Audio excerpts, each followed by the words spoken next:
તો જો આવી ગયા છે દિશાનોના હેલ્ધી તેલ મૂકી દીધું છે। તેલની અંદર આટલું આપણે લસણ નાખી દઈશું। ગોલ્ડન બ્રાઉન થઈ જાય એટલે એની અંદર આપણે કાંદા નાખી દઈશું।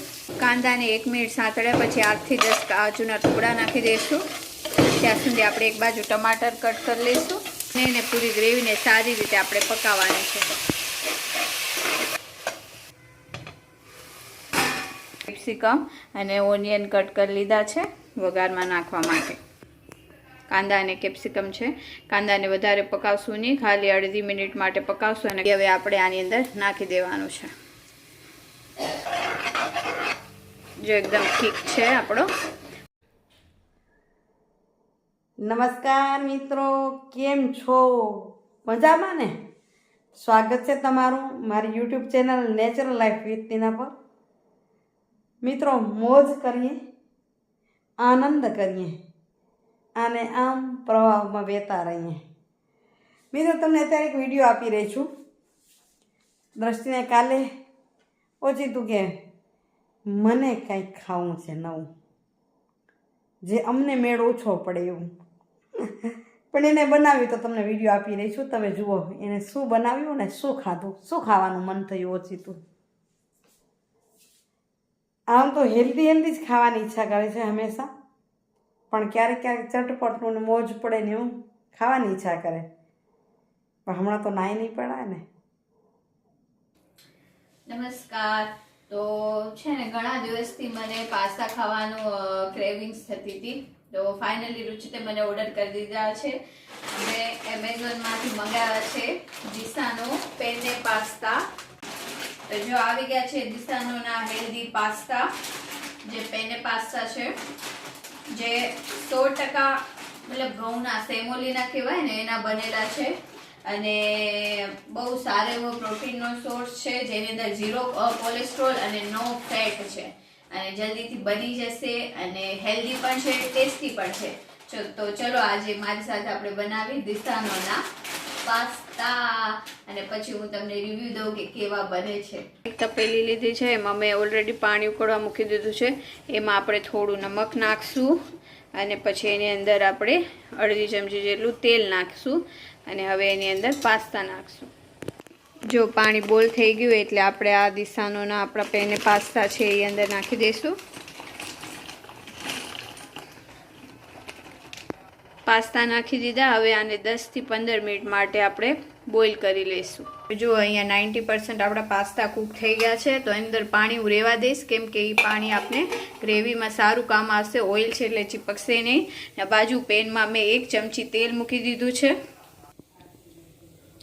તેલની અંદર આટલું આપણે લસણ નાખી દઈશું। આપણે મખની સોસ પાસ્તા બનાવવાના છે। લસણ આપણું થોડું ગોલ્ડન બ્રાઉન થઈ જાય એટલે એની અંદર આપણે કાંદા નાખી દઈશું। કાંદાને 1 મિનિટ સાંતળ્યા પછી 8 થી 10 કાજુના ટુકડા નાખી દઈશું। ત્યાં સુધી આપણે એક બાજુ ટમાટર કટ કરી લઈશું। કાજુને વધારે નહીં પકાવી, ખાલી એને પણ 1 મિનિટ માટે સાતળશું। કાજુને 1 મિનિટ સાતળ્યા પછી અહીંયા 3 ટમાટર લીધા છે એ નાખી દઈશું। હવે ટમાટરને ને પૂરી ગ્રેવીને સારી રીતે આપણે પકાવવાની છે, 50 નીકળી જાય ટમાટરની ત્યાં સુધી। અહીંયા આપણે નમક નાખી દઈશું થોડું, તાકી આપણી ગ્રેવી છે એ જલ્દી પાકી જાય।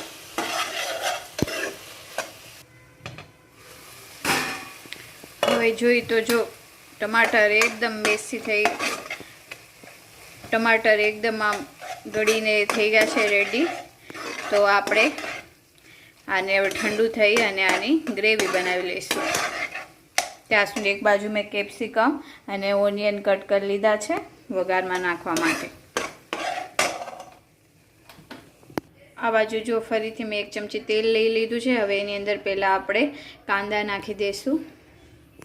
કાંદા અને કેપ્સિકમ છે, કાંદાને વધારે પકાવશું નહીં, ખાલી અડધી મિનિટ માટે પકાવશું અને કેપ્સિકમ નાખી દઈશું। 1 મિનિટ કાંદા સાંતળ્યા પછી હવે ડાયરેક્ટ કેપ્સિકમ નાખી દઈશું એની અંદર અને એને પણ 1 મિનિટ માટે જ સાતળશું, કેમ કે આપણે મખણી સોસ છે એ ફરીથી ચડાવશું ત્યારે કાંદા અને કેપ્સિકમ બંને પાકી જશે સાથે। જો થોડા કાંદા અને કેપ્સિકમ સતળાઈ ગયા અને મખણી સોસ મસ્ત આપણો રેડી થઈ ગયો, એ હવે આપણે આની અંદર નાખી દેવાનું છે। હવે સોસને 2 મિનિટ માટે ખાલી પકાવશું। જો એકદમ ઠીક છે આપણો પાસ્તાનું ઓલરેડી આપણું જે પાણી રાખ્યું છે એટલે આપણું આ સરસ થઈ જશે. 2 મિનિટ સોસને પકાવવા પછી આપણે આ પાસ્તા નાખી દઈશું. જો એની અંદર ઓલરેડી પાણી જ છે અને એ થોડી થીક ગ્રેવી આપણી બનાવશે. હવે ઢાંકીને સારી રીતે પકાવશું આપણે હવે એમાં ટોમેટો કેચઅપ નાખી દઈશું.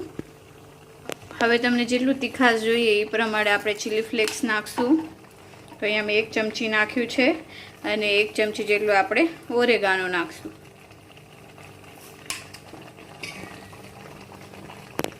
સારી રીતે મિક્સ કરી લઈશું. ઢાંકીને 2 મિનિટ પકાવશું એટલે આપણા પાસ્તા રેડી છે.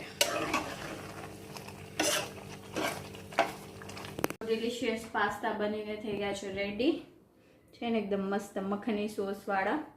સાથે છે ખીચડી. ચલો જમી લઈએ.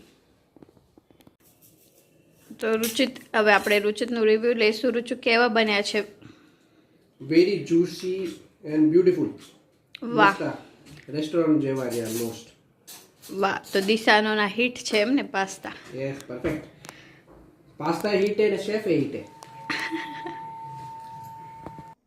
તો મિત્રો જોયો, દ્રષ્ટિબેનની ખાવાની ઈચ્છા પાસ્તા ખાવા છે તો પાસ્તા બન્યા, ખવાયા. પહેલાં એક દિવસ બનાવ્યા હતા અહીંયા કહ્યું, દ્રષ્ટિને ખાધા, એના પપ્પાએ તો મોઢામાં ન નાખ્યા કે અહીંયા સારા થાય, ટેસ્ટી થાય, બી ખાય જ નહીં. હું વળી ટેસ્ટ કરી લઉં બધી વસ્તુ. અને હાલો હવે લઈ લઈએ આપણે સુવિચાર. આજના સુવિચારની વાત કરી તો કે પોતાના લોકો માટેની એક વાત છે કે ઘણીવાર ઘણા લોકો, નબળા લોકો, ગરીબ લોકોનો સાથ છોડી દે છે. તો એના પર એક સુવિચાર કયો કે કહેવત કયો કે એમ કહેવાય કે ક્યારે કોઈનો હાથ ન છોડી દેવાનો, કે એની પાસે શું છે મને આપવા માટે, હું એનો હાથ પકડીશ, એની સાથે રહીશ તો એ મને શું આપશે, એમ વિચારીને હાથ ન છોડી દેવો જોઈએ. પણ એમ વિચારવું જોઈએ કે એની પાસે ખોવા માટે પણ શું છે મારા સિવાય. એની પાસે મૂડી નથી પણ અન્ય લોકોએ કેટલા છે વિચારવું જોઈએ. કારણ કે કોઈ વ્યક્તિ એવી હોય છે કે જેની પાસે તમે જ સાચી મૂડી હો છો. મિત્ર, દોસ્ત, સંબંધ કે જે કાંઈ છો તે તમે જ છો. એટલે પેલું એ વિચારવાનું કે કદાચ એ મને આપી તો નહીં શકે પણ એ ખોઈ પણ શું શકશે મારા સિવાય. એટલે એની જિંદગીમાંથી આપણે દૂર ન થઈ જવું જોઈએ અને એનો બની શકે એટલો હંમેશા સાથ નિભાવવો જોઈએ. અને એટલે જ ઘણા ડાયા માણસોએ કીધું છે કે દિલ તો બધા પાસે હોય છે, દિલ તો બધા પાસે હોય છે, પણ દિલદાર અમુક લોકો જ હોય છે. તો આવા સમયે હંમેશા દિલદાર બનવું જોઈએ. દૂર ના થાવ ને, કોઈની સાથે દિલથી લાગણી નિભાવો, એ જ મોટી વાત છે.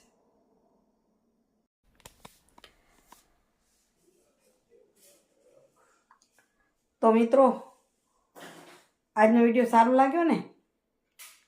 પાસ્તામાં મોટી નવાઈ નથી, પણ એ અલગ અલગ રીતે ઘણીવાર બનાવતી હોય છે. હું તો ખાઉં નહીં એટલે બનાવું ઓછા, પણ દ્રષ્ટિ છે ત્યાં સુધી નવા નવા વિડીયો જોયા રાખજો. લાઈક શેર કર્યા રાખજો. ફરી મળું તમને નવા વિડીયો સાથે. ત્યાં સુધી આવજો મિત્રો. Bye bye. હરિઓમ. જય શ્રી કૃષ્ણ.